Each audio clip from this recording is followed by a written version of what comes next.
pop the popcorn, grab a Coke, and find that old VHS. We're diving deep in cheesy flicks. Yeah, we're on a vintage quest. Low reviews but high on laughs. Let's give these films a cheer.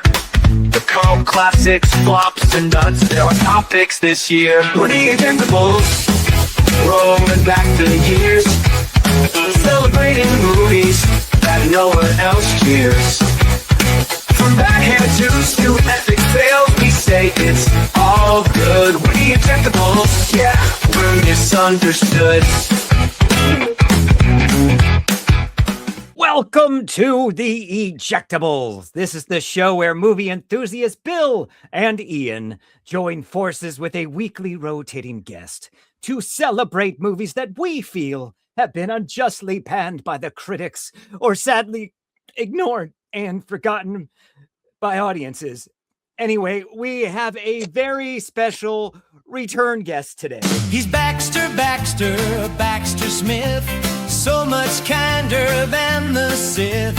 Baxter likes records so much, may have the soundtrack to Starsky and Hutch. Lives in LA, he likes the pace. He made a movie, The Ghost from Outer Space. His post-production could use some money.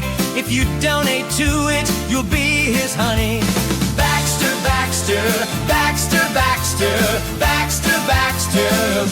Smith.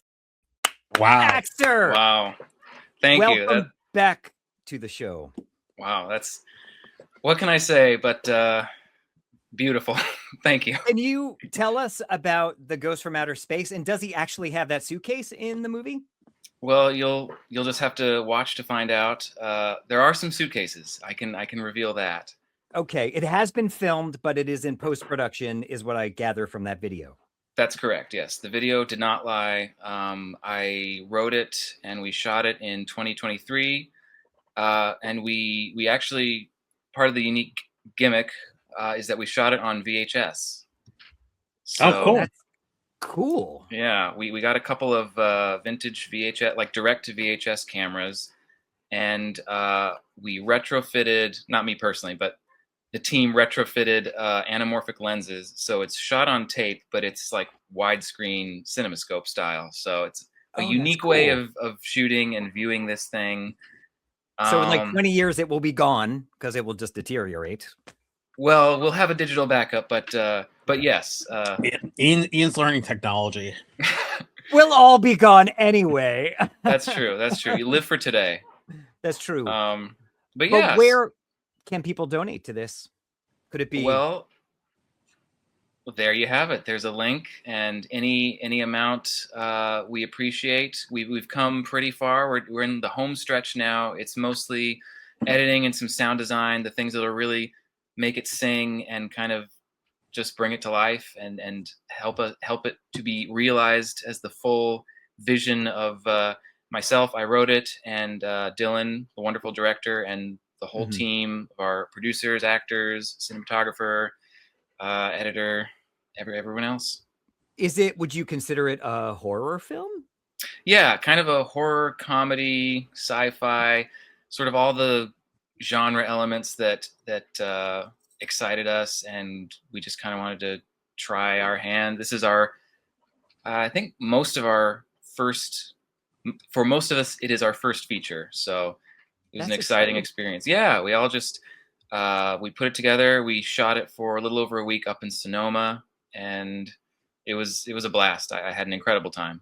And you're happy? Obviously, I mean, if people are going to go to the GoFundMe, you want to say you're happy with what you're seeing, but are you happy with what you're seeing? I'm pretty happy with it, yes. There was a lot of, as the writer, I liked hearing my lines delivered, but what I liked even more was seeing the actors really embrace the characters and bring them to life and add a lot of improv and kind of a unique spin on things that I did not anticipate, couldn't have predicted. And honestly, that was kind of the most exciting thing for me personally. So the end product is actually better than what you had anticipated. Well, I think I did a pretty good job going into it, but yes, the end product only elevated the raw materials that I fed into the machine. And since it appears you like horror movies, you have to come on my horror movie show too, Jump Scare Rewind. I happily, yes, absolutely. It's funny. I wasn't really like a horror movie kid growing up. It's kind of something I got into a little bit later. I don't know if I was just scared or neither of my parents were really into horror, but it was. Now I'm like fully invested, and I have a lot of catching up to do. But it's great. I'm proud of you. You're going to come on the show. We're going to talk, and then we Good. can talk about your movie some more too. Thank you for joining us for our very special. It's the Nutbag Crazy Psychos episode. Because it appears we've all chosen a Nutbag Crazy Psycho movie, but let's dive in. Do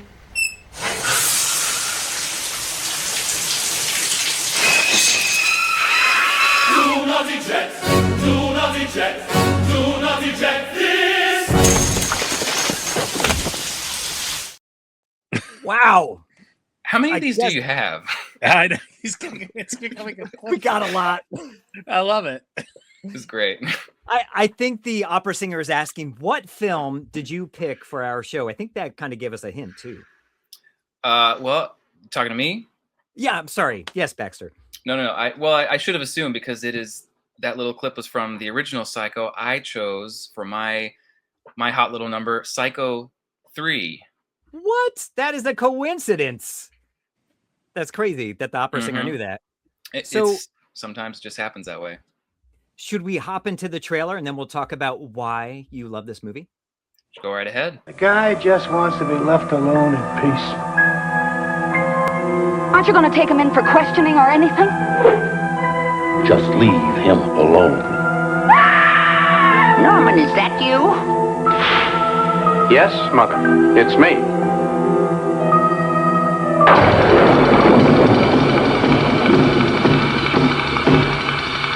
Psycho 3, rated R. Starts Wednesday at select theaters. Wow. All right. So why Psycho 3? Well, it has stuck in my mind over the years. I watched it for the first time a couple years ago. It was one of my like Halloween screenings. I decided to just rewatch the first one and then do the whole shebang. There are, as far as I know, there are 4 main ones. 1, 2, 3, and then 4, the beginning, which is kind of a prequel. Well, not kind of, it is a prequel. And for some reason, for years I'd been hearing that 2, people stick up for 2. Tarantino, one of the more famous people to really get behind it. So I had high expectations for that, and I thought it was fine. We can talk about that if you want. But for some reason, 3, just like, I was captivated, like the colors, the energy of it, the speed, the kind of unpredictability. There's a lot of like sardonic humor in it. I think it's really, when it's working, it's really witty and spooky in exciting ways. It definitely, it finally, we get a little bit of kind of religious themes in it, which hadn't been touched on before. And I think it's handled pretty well, and it also pays homage. Well, not pays homage, but it takes a lot of the vibe from Blood Simple, which Perkins had just seen. Right. Yeah, so there's heavy influence on that, and I think it shows in good ways. If nothing else, it's a nice way to kind of separate it from like the shadow of Psycho, the original. It's like it's its own thing. You can't even. I think it's hard to even really compare them because it's trying to do its own thing, and I think it does it really well. He even had Carter Burwell on the music as well, who worked on Blood Simple and many other Coen brothers movies. I don't think I love horror movies, as I think I've projected already, and I don't think I'd ever seen it because I think after number 2, I'm like, I'm good. And so I thoroughly enjoyed it for its cheesy 80s. I think Anthony Perkins at first, I'm like, I don't know, is he so good in this? But I think he's just acting weird. And I learned to appreciate it as the film went on. There's no mystery here. We know who the killer is. And I guess in the original script, I guess he wasn't, it was going to be Fahey's character that was going to be the killer, but Universal's like, no, he has to be the killer. Perkins. Oh, interesting. I didn't know that. Yeah. But I enjoyed it. It's a bit cheesy, but I think they were also trying to combine some of those elements from slasher movies of the 80s as well. They're like, how can we do a little slasher, a little Damien the Omen with the religious stuff, and bring in Psycho? And I think it's a lot of fun. Yeah. What do you think, Bill? He's a pretty good director. He was like, yeah. You can see how his son is pretty talented as well. Oz. Is this the only thing he's ever directed? Because he did a pretty good job. I looked it up. I looked it up at one point. I think he directed one other thing, like a little indie something that I tried to look into it, and I don't think you can really find it, but obviously didn't make much of a splash. This is really, I believe, the only thing that he, like, it's got a wide release and it has his name on it. Yeah, he did a really good job for a first-time director. He was pretty sick during it. Kind of broke my heart. Yeah, he was diagnosed, I guess, during the filming of this. And it's a little scattershot, but the colors are beautiful, and I think, he could have been, if he was not as sick, I think he could have been a really great director all the way into the 90s. I love, what's that baseball movie he did? He starred in, he's Major League. No, stop. It's Hoosiers? Field of Dreams? No, he was in a baseball thriller. I mean, he was awesome. He was the best. Any Given Sunday? No, that's a football movie. This one in the 70s. Yeah, he was awesome. Yeah. I worked at Universal, so it was crazy. The Psycho House is still there. I don't know where they shot these things, and I think in like Simi Valley or something like that. But yeah, the movie definitely better than the second one. I agree. Very cool. Glad to hear that. Go ahead. I'm sorry. No, you please. Well, I that made me think. I definitely in both the first time and rewatching it for this, I agree that like the third act kind of loses its way a little bit. Like the script could be stronger, and I absolutely acknowledge that. But I also and also, I don't know if it's because he was focused on other things. He was spread too thin, being both the star and the director. But I think Perkins' performance, it's a little sloppier maybe than 2 and certainly than 1. But yeah, I'm glad. It's the kind of thing, like if you go into it for like, easy, fun, schlocky 80s vibes, I think you're going to have a good time. Exactly. Yeah, no, I think maybe you can make a drinking game out of it. I was thinking the whole movie, though, I'm like, why is something going to happen with Fahey? Is he a killer? But no, he's just sort of a jerk. But I guess that's because it was in the original script. He has piercing eyes. That's what. Yeah. Is that what it is? So the Anthony Perkins movie is called Fear Strikes Out. That's a classic. Interesting. Okay. I'll have to look into that. Yeah. So, because it's not just about the pleasures of conformity and the importance of trends. It's also a personal statement about the band itself. Hey, Paul! Ah! Do not eject. Do not eject. Do not eject this.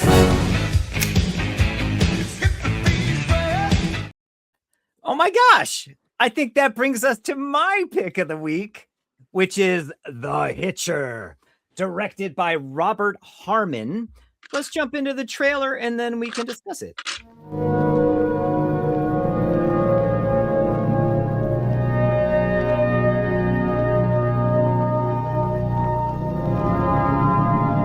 Heading west on the long, lonely highway, only his dreams for company.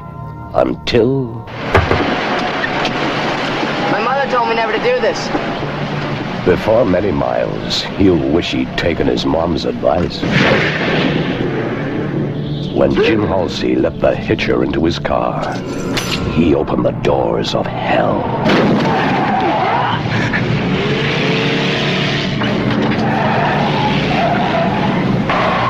What do you want? I want you to stop me.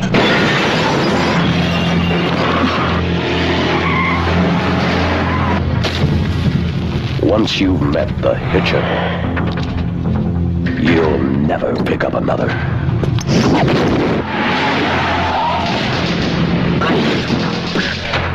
My wallet's in my pocket. Shut up! We know how to do it.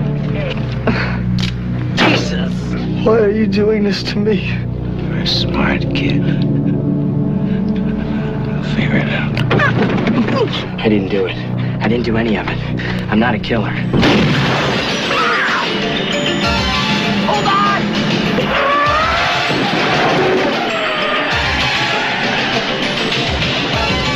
This morning, this guy tried to kill me.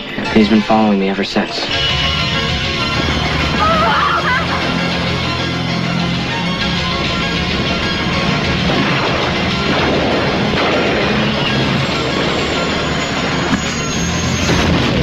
Why didn't he kill us?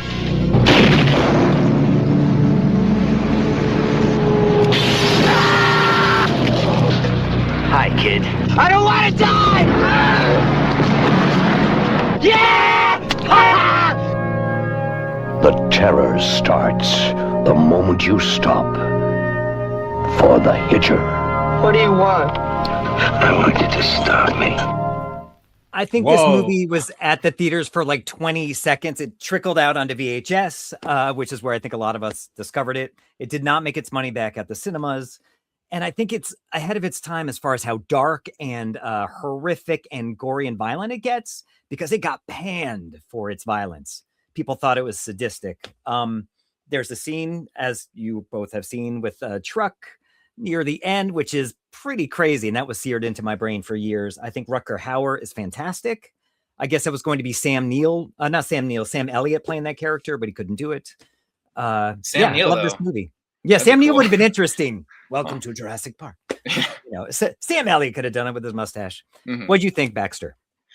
I was pretty mixed positive on this one. I really like the style. Like, there's some really great shots. Yeah, great use of the car and the road.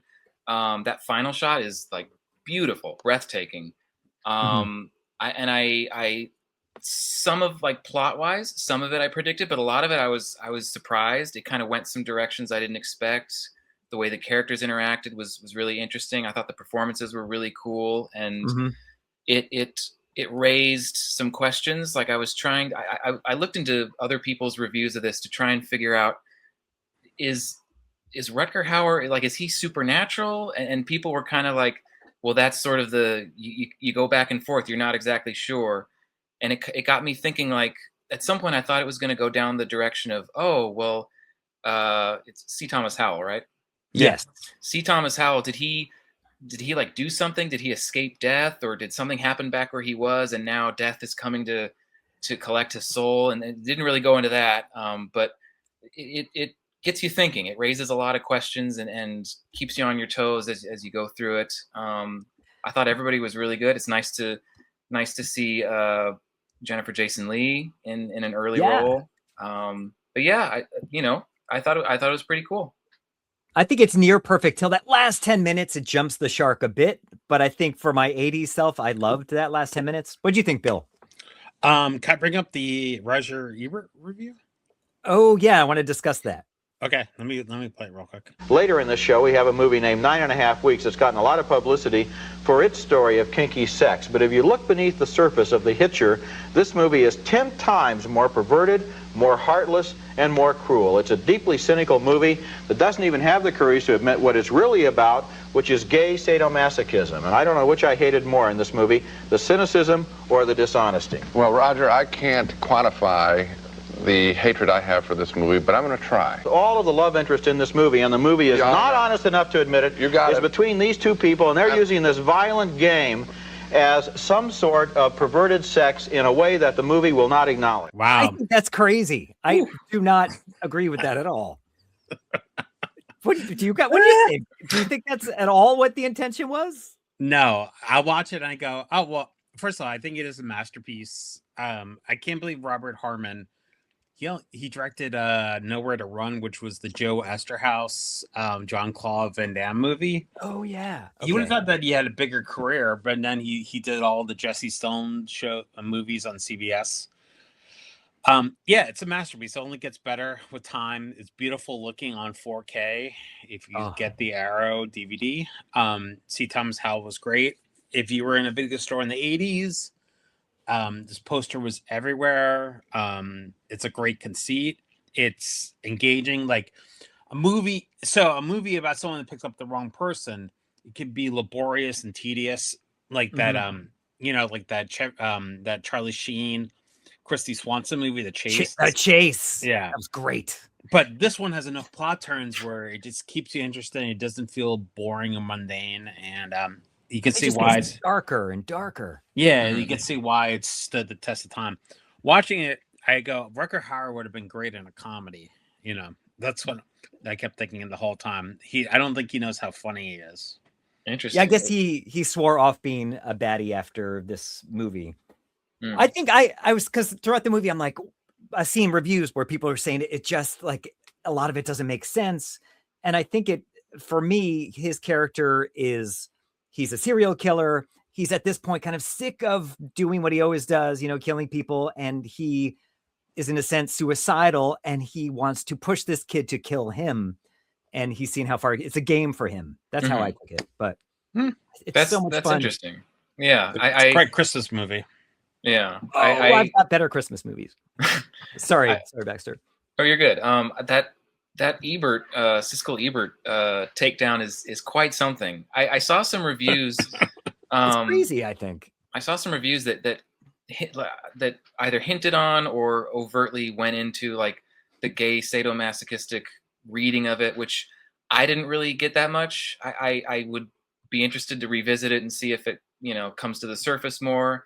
I know there's the one scene with like the knife in his crotch to get past the construction, but that's just kind of a practical necessity, and that's to like that's what the construction guy is reading into it. It has nothing to do with what's happening between the two of them. Exactly, and it's the 80s. Yeah, which is such a time. Yeah, prime Reagan years. But the fact that it like there are so many possibilities, and people did read things into it, and like your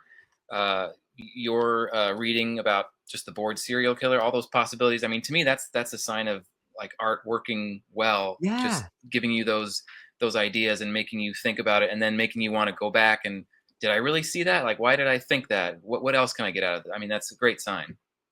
Yeah, I agree. I guess it's funny because you mentioned Reagan. I guess the company that George W. Bush worked for at the time had donated money to HBO and helped produce this film. And so this film was used against him while running as a family values candidate. And they're like, he can't be family values. He puts this violent stuff out there in Hollywood. So that's kind of fun. Interesting. Yeah. Uh-oh.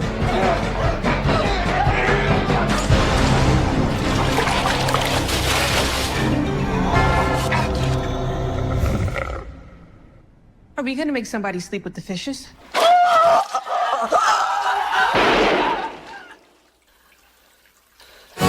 not eject this! She swam with the fishes. Well, I hope people have seen that movie. Oh, is that a spoiler? I mean, that's they the haven't seen ending. it by now. That's true. A great That's movie. true. That's a good movie. I could have done the rabbit scene instead. Oh God. Oh well. That was Bill chose that scene.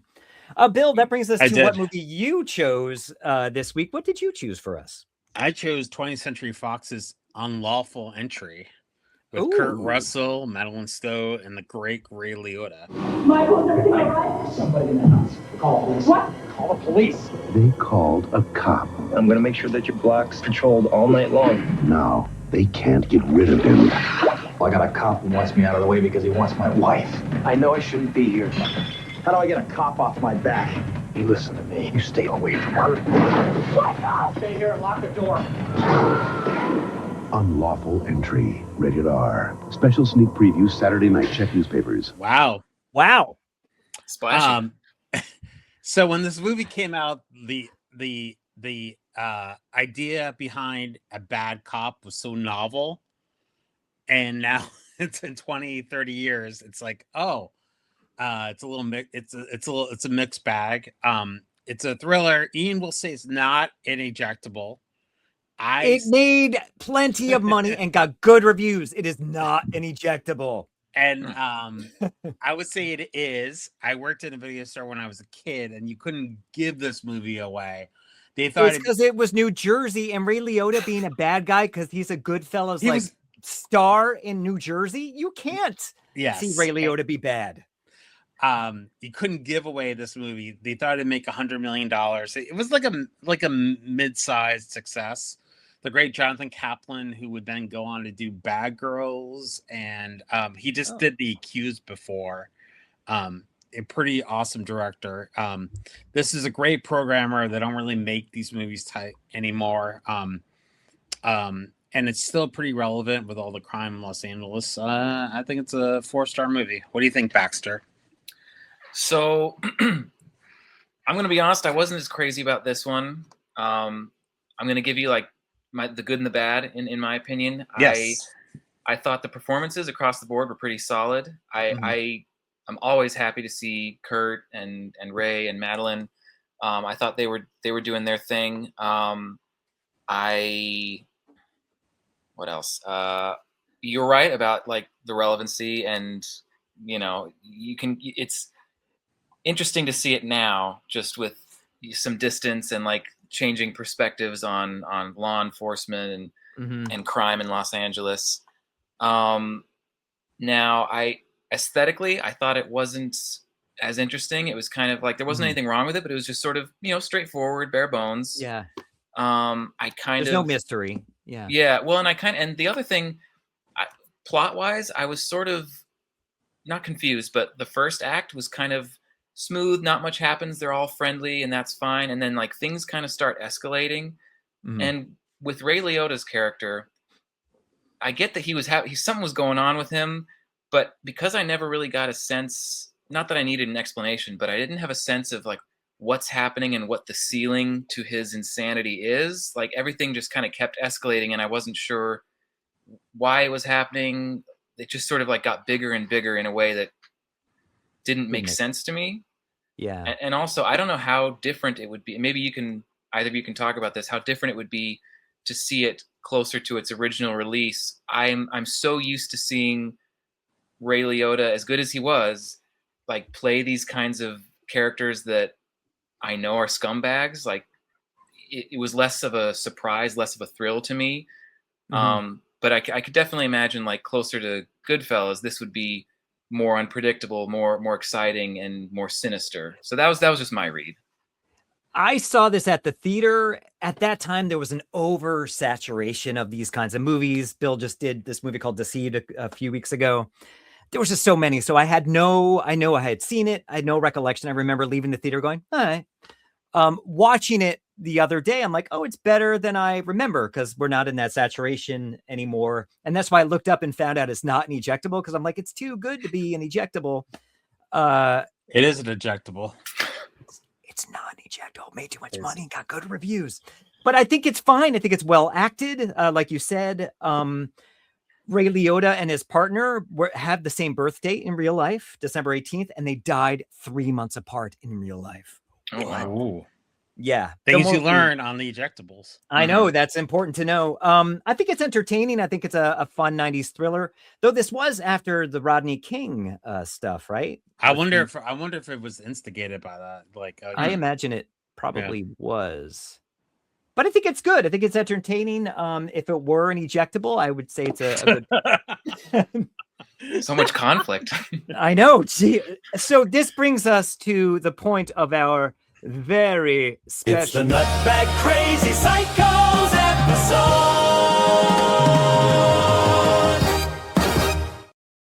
It's the part where you have to tell us what movie, not your own pick, Baxter, that you would choose as the winner of the week. So it probably won't be a surprise. I enjoyed watching both of these for the first time. I hadn't seen either before. But for me, I think the style, the characters, the unpredictability of The Hitcher edges it above for me. So I picked The Hitcher. You have very good taste. Bill, what do you pick? I pick the ejectable Unlawful Entry. You can't pick that. No, I picked first of all, because it's not. I picked The Hitcher just because it's the beautiful in 4K. And you're happy that I didn't choose an awful movie this time. I am going to choose, just because your movie is not an ejectable, I am choosing Psycho 3, which I did. I surprised myself that, you surprised me that I enjoyed it. So thank you, Baxter. That was fun.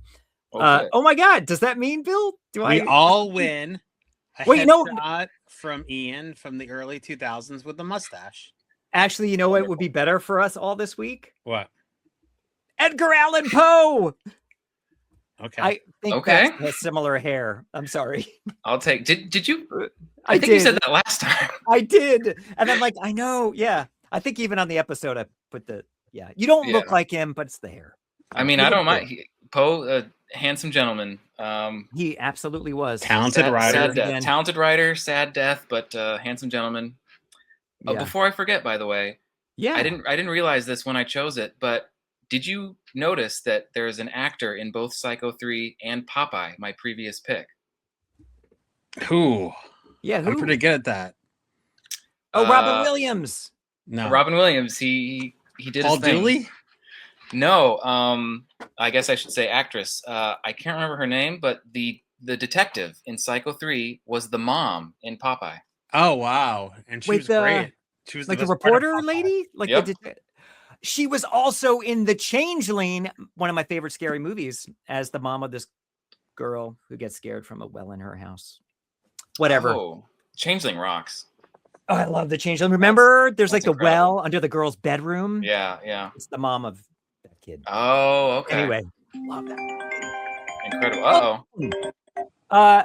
Okay, so don't forget, everybody, to go to GoFundMe and look up The Ghost from Outer Space. And you can see the link right there. But I think all you have to do is type in "Finish The Ghost from Outer Space" on GoFundMe and it will come up. But there's the link. Please do. We would be eternally grateful. You're helping fund independent art and artists who are just getting started and want to do something cool that speaks to us personally, and we had a great time making it. We really want to just share it with the world. I want to see it. So please, people, do donate to it because I really do want to see it. The Hitcher can be found in a beautiful 4K Blu-ray. Also on Cinemax via Prime channels, though that version doesn't look very good. It can also be found free on YouTube. That looks better than the Cinemax. Psycho 3 can be rented on Prime and iTunes, and Unlawful Entry can be found free on Tubi, Pluto, and on Prime. Baxter, thank you so much for your time. Stand Thank by you, for 1 Baxter. second. Goodbye, everyone else. Like, share, tell your friends, and donate to the damn GoFundMe. Please. Ejectables, yeah, we're misunderstood.